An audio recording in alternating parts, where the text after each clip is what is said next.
Hello friends, എല്ലാവർക്കും അർച്ചൻ ചേച്ചി LLB സീരിയലിന്റെ ലേറ്റസ്റ്റ് പ്രൊമോ റിവ്യൂയിലേക്ക് സ്വാഗതം.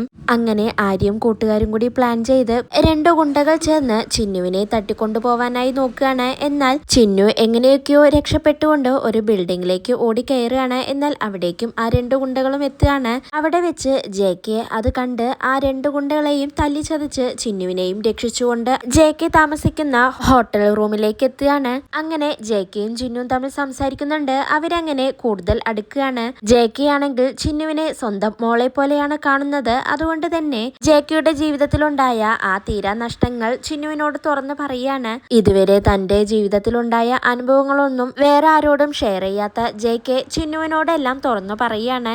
എനിക്കും നിന്നെ പോലെ ഒരു മകളുണ്ടായിരുന്നു. 5 വയസ്സുള്ളപ്പോൾ അവളെ ദൈവം അങ്ങ് കൊണ്ടുപോയി എന്ന് വളരെ സങ്കടത്തോടെ JK അങ്ങനെ ചിന്നുവിനോട് പറയാണ്. അത് കേട്ട് ചിന്നുവിനും വളരെ സങ്കടാവുന്നുണ്ട്.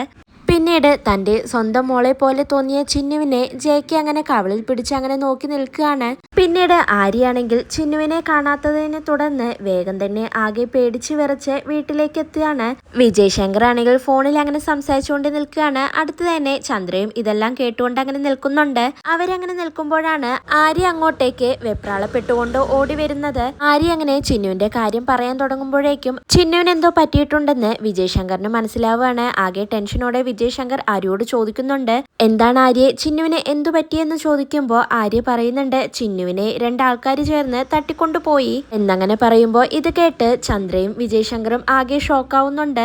പിന്നീട് അർച്ചനയ്ക്കും ഒരു കോള് വരുന്നുണ്ട്. ആ കോളിൽ പറയുന്നത് കേട്ട് അർച്ചന അങ്ങനെ സങ്കടപ്പെട്ടുകൊണ്ട് ടെൻഷനോടെ നിൽക്കുകയാണ്. ഇതോടെയാണ് ഇന്നത്തെ പ്രൊമോ അവസാനിക്കുന്നത്. നാളെ പുതിയൊരു എപ്പിസോഡുമായി വീണ്ടും കാണാം. Bye, good night.